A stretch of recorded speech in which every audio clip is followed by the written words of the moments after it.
प्रणाम आप सभी को। मेरा नाम रोशन है। दोस्तों, आज मैं आपके लिए लेकर आया हूँ मानसरोवर भाग 1 से मुंशी प्रेमचंद जी की लिखी कहानी, जिसका शीर्षक है नशा। तो आइए शुरू करते हैं कहानी का पाठ। ईश्वरी एक बड़े जमींदार का लड़का था और मैं एक गरीब क्लर्क का, जिसके पास मेहनत मजूरी के सिवा और कोई जायदाद न थी। हम दोनों में परस्पर बहसें होती रहती थी। मैं जमींदारी की बुराई करता, उन्हें हिंसक पशु और खून चूसने वाली जोंक और वृक्षों की चोटी पर फूलने वाला बंझा कहता। वह जमींदारों का पक्ष लेता, पर स्वभावतः उसका पहलू कुछ कमजोर होता था, क्योंकि उसके पास जमींदारों के अनुकूल कोई दलील न थी। वह कहता कि सभी मनुष्य बराबर नहीं होते, छोटे बड़े हमेशा होते रहे हैं और होते रहेंगे। लचर दलील थी। किसी मानुषीय या नैतिक नियम से इस व्यवस्था का औचित्य सिद्ध करना कठिन था। मैं इस वाद विवाद की गर्मी में अक्सर तेज हो जाता और लगने वाली बात कह जाता, लेकिन ईश्वरी हार कर भी मुस्कुराता रहता। मैंने उसे कभी गर्म होते नहीं देखा। शायद इसका कारण यह था कि वह अपने पक्ष की कमजोरी समझता था। नौकरों से वह सीधे मुंह बात नहीं करता था। अमीरों में जो एक बेदर्दी और उद्दंडता होती है, इसमें उसे भी प्रचुर भाग मिला था। नौकर ने बिस्तर लगाने में जरा भी देर की, दूध जरूरत से ज्यादा गर्म या ठंडा हुआ, साइकिल अच्छी तरह साफ नहीं हुई तो वह आपे से बाहर हो जाता। सुस्ती या बदतमीजी उसे जरा भी बर्दाश्त न थी, पर दोस्तों से और विशेषकर मुझसे उसका व्यवहार सौहार्द और नम्रता से भरा हुआ होता था। शायद उसकी जगह मैं होता तो मुझ में वही कठोरताएं पैदा हो जाती जो उसमें थी, किंतु मेरा लोक प्रेम सिद्धांतों पर नहीं, निजी दशाओं पर टिका हुआ था। लेकिन वह मेरी जगह होकर भी शायद अमीर ही रहता, क्योंकि वह प्रकृति से ही विलासी और ऐश्वर्य प्रिय था। अब की दशहरे की छुट्टियों में मैंने निश्चय किया कि घर न जाऊंगा। मेरे पास किराए के लिए रुपए न थे और न घर वालों को तकलीफ देना चाहता था। मैं जानता हूँ वे मुझे जो कुछ देते हैं वह उनकी हैसियत से बहुत ज़्यादा है। उसके साथ ही परीक्षा का ख्याल था। अभी बहुत कुछ पढ़ना है। बोर्डिंग हाउस में भूत की तरह अकेले पड़े रहने को भी जी नहीं चाहता था। इसलिए जब ईश्वरी ने मुझे अपने घर का न्योता दिया तो मैं बिना आग्रह के राजी हो गया। ईश्वरी के साथ परीक्षा की तैयारी खूब हो जाएगी। वह अमीर होकर भी मेहनती और जहीन है। उसने इसके साथ ही कहा, लेकिन भाई एक बात का ख्याल रखना, वहाँ अगर जमींदारों की निंदा की तो मुआमिला बिगड़ जाएगा और मेरे घर वालों को बुरा लगेगा। वह लोग तो असामियों पर इसी दावे से शासन करते हैं कि ईश्वर ने असामियों को उनकी सेवा के लिए ही पैदा किया है। असामी भी यही समझता है। अगर उसे सुझा दिया जाए कि जमींदार और आसामी में कोई मौलिक भेद नहीं तो जमींदारी का कहीं पता न लगे। मैंने कहा, तो क्या तुम समझते हो कि मैं वहां जाकर कुछ और हो जाऊंगा? हाँ, मैं तो यही समझता हूं। तुम गलत समझते हो। ईश्वरी ने इसका कोई जवाब न दिया। कदाचित उसने इस मामले को मेरे विवेक पर छोड़ दिया, और बहुत अच्छा किया। अगर वह अपनी बात पर अड़ता तो मैं भी जिद पकड़ लेता। सेकंड क्लास तो क्या, मैंने कभी इंटर क्लास में भी सफ़र न किया था। अब की सेकंड क्लास में सफ़र का सौभाग्य प्राप्त हुआ। गाड़ी तो 9 बजे रात को आती थी, पर यात्रा के हर्ष में हम शाम को स्टेशन जा पहुंचे। कुछ देर इधर उधर सैर करने के बाद रिफ्रेशमेंट रूम में जाकर हम लोगों ने भोजन किया। मेरी वेशभूषा और रंग ढंग से पारखी खानसामों को यह पहचानने में देर न लगी कि मालिक कौन है और पिछलग्गू कौन। लेकिन न जाने क्यों मुझे उनकी गुस्ताखी बुरी लग रही थी। पैसे ईश्वरी की जेब से गए। शायद मेरे पिता को जो वेतन मिलता है उससे ज़्यादा इन खानसामों को इनाम इकराम में मिल जाता हो। एक अठन्नी तो चलते समय ईश्वरी ही ने दी। फिर भी मैं उन सबों से उसी तत्परता और विनय की अपेक्षा करता था जिससे वे ईश्वरी की सेवा कर रहे थे। ईश्वरी के हुक्म पर सबके सब दौड़ते हैं, लेकिन मैं कोई चीज़ मांगता हूँ तो उतना उत्साह नहीं दिखाते। मुझे भोजन में कुछ स्वाद न मिला। यह भेद मेरे ध्यान को संपूर्ण रूप से अपनी ओर खींचे हुए था। गाड़ी आई, हम दोनों सवार हुए। खानसामों ने ईश्वरी को सलाम किया, मेरी ओर देखा भी नहीं। ईश्वरी ने कहा, कितने तमीज़दार हैं ये सब। एक हमारे नौकर हैं कि कोई काम करने का ढंग नहीं। मैंने खट्टे मन से कहा, इसी तरह अगर तुम अपने नौकरों को भी 8 आने रोज इनाम दिया करो तो शायद इनसे ज़्यादा तमीज़दार हो जाएं। तो क्या तुम समझते हो यह सब केवल इनाम के लालच में इतना अदब करते हैं? जी नहीं, कदापि नहीं। तमीज़ और अदब तो इनके रक्त में मिल गया है।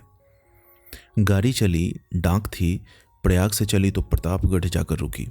एक आदमी ने हमारा कमरा खोला, मैं तुरंत चिल्ला उठा, दूसरा दर्जा है, सेकंड क्लास है। उस मुसाफिर ने डिब्बे के अंदर आकर मेरी ओर एक विचित्र उपेक्षा की दृष्टि से देखकर कहा, जी हाँ, सेवक इतना समझता है, और बीच वाले बर्थ पर बैठ गया। मुझे कितनी लज्जा आई कह नहीं सकता। बोर होते होते हम लोग मुरादाबाद पहुंचे। स्टेशन पर कई आदमी हमारा स्वागत करने के लिए खड़े थे। 2 भद्र पुरुष थे, 5 बेगार। बेगारों ने हमारा लगेज उठाया। दोनों भद्र पुरुष पीछे पीछे चले। एक मुसलमान था, रियासत अली, दूसरा ब्राह्मण था, राम हरख। दोनों ने मेरी ओर अपरिचित नेत्रों से देखा, मानो कह रहे हैं, तुम कौवे होकर हंस के साथ कैसे? रियासत अली ने ईश्वरी से पूछा, या बाबू साहब क्या आपके साथ पढ़ते हैं? ईश्वरी ने जवाब दिया, हाँ, साथ पढ़ते भी हैं और साथ रहते भी हैं। यूँ कहिए कि आप ही की बदौलत मैं इलाहाबाद पड़ा हुआ हूँ, नहीं कब का लखनऊ चला आया होता। अब कि मैं इन्हें घसीट लाया। इनके घर से कई तार आ चुके थे, मगर मैंने इनकारी जवाब दिलवा दिए। आखिरी तार जो अर्जेंट था, जिसकी फीस 4 आने प्रति शब्द हैं, पर यहाँ से भी उसका जवाब इनकारी ही गया। दोनों सज्जनों ने मेरी ओर चकित नेत्रों से देखा, आतंकित हो जाने की चेष्टा करते जान पड़े। रियासत अली ने अर्ध शंका के स्वर में कहा, लेकिन आप बड़े सादे लिबास में रहते हैं। ईश्वरी ने शंका निवारण की, महात्मा गांधी के भक्त हैं साहब, खद्दर के सिवा कुछ पहनते ही नहीं, पुराने सारे कपड़े जला डाले। यूं कहो कि राजा हैं। 2.5 लाख सालाना की रियासत है, पर आपकी सूरत देखो तो मालूम होता है अभी अनाथालय से पकड़ कर आए हैं। राम हरख बोले, अमीरों का ऐसा स्वभाव बहुत कम देखने में आता है, कोई भाप ही नहीं सकता। रियासत अली ने समर्थन किया, अपने महाराजा चांगली को देखा होता तो दांतों तले उंगली दबा लेते। एक गाढ़े की मिर्जई और चमड़ौंधे जूते पहने बाजारों में घुमा करते थे। सुनते हैं एक बार बेगार में पकड़े गए थे और उन्हीं ने 10 लाख से कॉलेज खोल दिया। मैं मन में कटा जा रहा था, पर न जाने क्या बात थी कि यह सफेद झूठ उस वक्त मुझे हास्यास्पद न जान पड़ा। इसके प्रत्येक वाक्य के साथ मानो मैं उस कल्पित वैभव के समीप तर आता जाता था। मैं शहसवार नहीं हूँ। हाँ, लड़कपन में कई बार लद्दू घोड़ों पर सवार हुआ हूँ। यहाँ देखा तो 2 कला रास घोड़े हमारे लिए तैयार खड़े थे। मेरी तो जान ही निकल गई। सवार तो हुआ, पर बोटियां कांप रही थी। मैंने चेहरे पर शिकन न पड़ने दिया। घोड़े को ईश्वरी के पीछे डाल दिया। खैरियत यह हुई कि ईश्वरी ने घोड़े को तेज न किया, वरना शायद मैं हाथ पैर तुड़वा कर लौटता। संभव है ईश्वरी ने समझ लिया हो कि यह कितने पानी में है। ईश्वरी का घर क्या था? किला था। इमाम बाड़े का सा फाटक, द्वार पर पहरेदार टहलता हुआ, नौकरों का कोई हिसाब नहीं, एक हाथी बंधा हुआ। ईश्वरी ने अपने पिता, चाचा, ताऊ आदि सबसे मेरा परिचय कराया, और उसी अतिशयोक्ति के साथ ऐसी हवा बांधी कि कुछ न पूछिए। नौकर चाकर ही नहीं, घर के लोग भी मेरा सम्मान करने लगे। देहात के जमींदार, लाखों का मुनाफा, मगर पुलिस कांस्टेबल को अफसर समझने वाले। कई महाशय तो मुझे हुजूर हुजूर कहने लगे। जब जरा एकांत हुआ तो मैंने ईश्वरी से कहा, तुम बड़े शैतान हो यार, मेरी मिट्टी क्यों पलीत कर रहे हो? ईश्वरी ने दृढ़ मुस्कान के साथ कहा, इन गधों के सामने यही चाल जरूरी थी, वरना सीधे मुंह बोलते भी नहीं। जरा देर के बाद नाई हमारे पांव दबाने आया। कुंवर लोग स्टेशन से आए हैं, थक गए होंगे। ईश्वरी ने मेरी ओर इशारा करके कहा, पहले कुंवर साहब के पांव दबा। मैं चारपाई पर लेटा हुआ था। मेरे जीवन में ऐसा शायद ही कभी हुआ हो कि किसी ने मेरे पांव दबाए हों। मैं इसे अमीरों के चोंचले, रईसों का गधापन और बड़े आदमियों की मुटमर्दी और जाने क्या क्या कहकर ईश्वरी का परिहास किया करता, और आज मैं पोतरों का रईस बनने का स्वांग भर रहा था। इतने में 10 बज गए। पुरानी सभ्यता के लोग थे। नई रोशनी अभी केवल पहाड़ की चोटी तक पहुंच पाई थी। अंदर से भोजन का बुलावा आया। हम स्नान करने चले। मैं हमेशा अपनी धोती खुद छांट लिया करता हूँ, मगर यहाँ मैंने ईश्वरी की ही भांति अपनी धोती भी छोड़ दी अपने हाथों अपनी धोती छांटते शर्म आ रही थी। अंदर भोजन करने चले, हॉस्टल में जूते पहने मेज पर जा डटते थे। यहाँ पांव धोना आवश्यक था। कहार पानी लिए खड़ा था। ईश्वरी ने पांव बढ़ा दिए, कहार ने उसके पांव धोए, मैंने भी पांव बढ़ा दिए। कहार ने मेरे पांव भी धोए। मेरा वह विचार न जाने कहाँ चला गया था।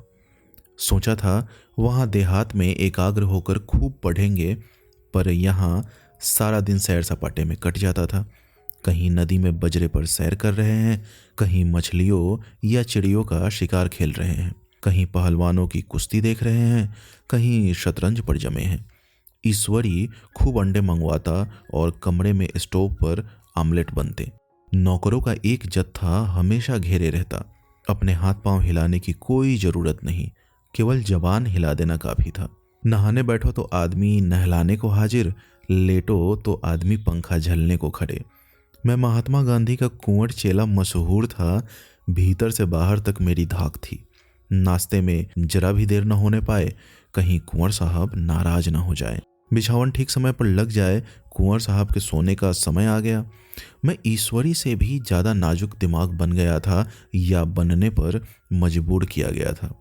ईश्वरी अपने हाथ से बिस्तर बिछा ले, लेकिन कुंवर मेहमान अपने हाथों से कैसे अपना बिछावन बिछा सकते हैं? उनकी महानता में बट्टा लग जाएगा। एक दिन सचमुच यही बात हो गई। ईश्वरी घर में था। शायद अपनी माता से कुछ बातचीत करने में देर हो गई। यहाँ 10 बज गए। मेरी आंखें नींद से झपक रही थी, मगर बिस्तर कैसे लगाऊं? कुंवर जो ठहरा। कोई 11:30 बजे महरा आया। बड़ा मुंह लगा नौकर था। घर के धंधों में मेरा बिस्तर लगाने की उसे सुधि ही न रही। अब जो याद आई तो भागा हुआ आया। मैंने ऐसी डांट बताई कि उसने भी याद किया होगा। ईश्वरी मेरी डांट सुनकर बाहर निकल आया और बोला, तुमने बहुत अच्छा किया। यह सब हरामखोर इसी व्यवहार के योग्य हैं। इसी तरह ईश्वरी एक दिन एक जगह दावत में गया हुआ था। शाम हो गई, मगर लैंप मेज पर रखा हुआ था। दिया सलाई भी थी, लेकिन ईश्वरी खुद कभी लैंप नहीं जलाता था। फिर कुंवर साहब कैसे जलाएं? मैं झुंझला रहा था। समाचार पत्र आया रखा हुआ था। जी उधर लगा हुआ था, पर लैंप नदारद। दैव योग से उसी वक्त मुंशी रियासत अली आ निकले। मैं उन्हीं पर उबल पड़ा। ऐसी फटकार बताई कि बेचारा उल्लू हो गया। तुम लोगों को इतनी फिक्र भी नहीं कि लैंप तो जलवा दो?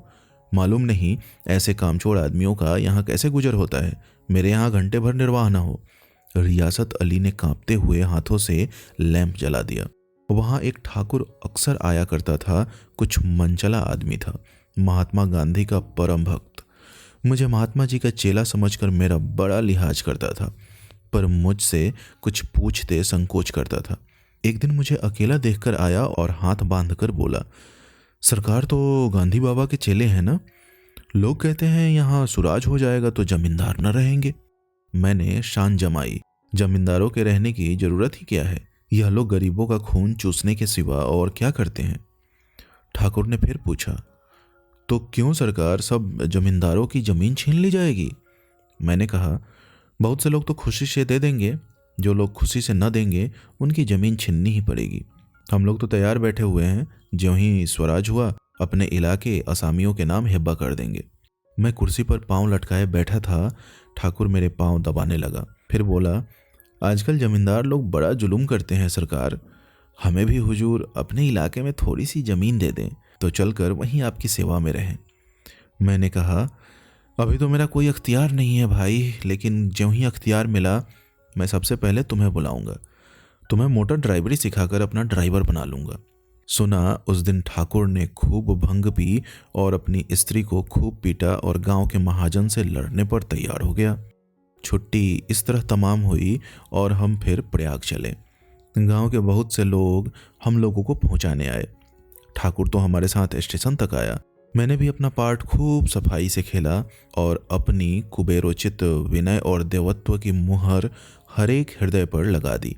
जी तो चाहता था हर एक नौकर को अच्छा इनाम दूं, लेकिन वह सामर्थ्य कहाँ थी। वापसी टिकट था ही, केवल गाड़ी में बैठना था। पर गाड़ी आई तो ठसाठस भरी हुई। दुर्गा पूजा की छुट्टियां भोग कर सभी लोग लौट रहे थे। सेकंड क्लास में तिल रखने की जगह नहीं। इंटर क्लास की हालत उससे भी बदतर। यह आखिरी गाड़ी थी, किसी तरह रुक न सकते थे। बड़ी मुश्किल से तीसरे दर्जे में जगह मिली। हमारे ऐश्वर्य ने वहाँ अपना रंग जमा लिया, मगर मुझे उसमें बैठना बुरा लग रहा था। आए थे आराम से लेटे लेटे, जा रहे थे सिकुड़े हुए। पहलू बदलने की भी जगह न थी। कई आदमी पढ़े लिखे भी थे, वे आपस में अंग्रेजी राज्य की तारीफ करते जा रहे थे। एक महाशय बोले, ऐसा न्याय तो किसी राज्य में नहीं देखा। छोटे बड़े सब बराबर, राजा भी किसी पर अन्याय करे तो अदालत उसकी गर्दन दबा देती है। दूसरे सज्जन ने समर्थन किया, अरे साहब, आप खुद बादशाह पर दावा कर सकते हैं, अदालत में बादशाह पर डिग्री हो जाती है। एक आदमी जिसकी पीठ पर बड़ा गट्ठर बंधा था, कलकत्ते जा रहा था। कहीं गठरी रखने की जगह न मिलती थी, पीठ पर बांधे हुए था। इससे बेचैन होकर बार बार द्वार पर खड़ा हो जाता। मैं द्वार के पास ही बैठा हुआ था। उसका बार बार आकर मेरे मुंह को अपनी गठरी से रगड़ना मुझे बहुत बुरा लग रहा था। एक तो हवा यूं ही कम थी, दूसरे उस गंवार का आकर मेरे मुंह पर खड़ा हो जाना मानो मेरा गला दबाना था। मैं कुछ देर तक जब्त किए बैठा रहा। एकाएक मुझे क्रोध आ गया। मैंने उसे पकड़कर पीछे ठेल दिया और 2 तमाचे जोर जोर से लगाए। उसने आंखें निकाल कर कहा, क्यों मारते हो बाबूजी, हमने भी तो किराया दिया है। मैंने उठकर 2-3 तमाचे और जड़ दिए। गाड़ी में तूफान आ गया। चारों ओर से मुझ पर बौछार पड़ने लगी। अगर इतने नाजुक मिजाज हो तो अव्वल दर्जे में क्यों नहीं बैठे? कोई बड़ा आदमी होगा तो अपने घर का होगा, मुझे इस तरह मारते तो दिखा देता। क्या कसूर किया था बेचारे ने? गाड़ी में सांस लेने की जगह नहीं, खिड़की पर जरा सांस लेने खड़ा हो गया तो उस पर इतना क्रोध। अमीर होकर क्या आदमी अपनी इंसानियत बिल्कुल खो देता है? यह भी अंग्रेजी राज है जिसका आप बखान कर रहे थे। एक ग्रामीण बोला, दफ्तरन माँ घुसन तो पावत नहीं, उस पर इतना मिजाज। ईश्वरी ने अंग्रेजी में कहा, what an idiot you are Bir. Bir, तुम कितने मूर्ख हो। और मेरा नशा अब कुछ कुछ उतरता हुआ मालूम होता था। दोस्तों, उम्मीद करता हूँ यह कहानी आपको अच्छी लगी होगी। ऐसे ही ढेरों कहानियां सुनने के लिए आप हमारे चैनल से जुड़े रहें। बहुत बहुत धन्यवाद।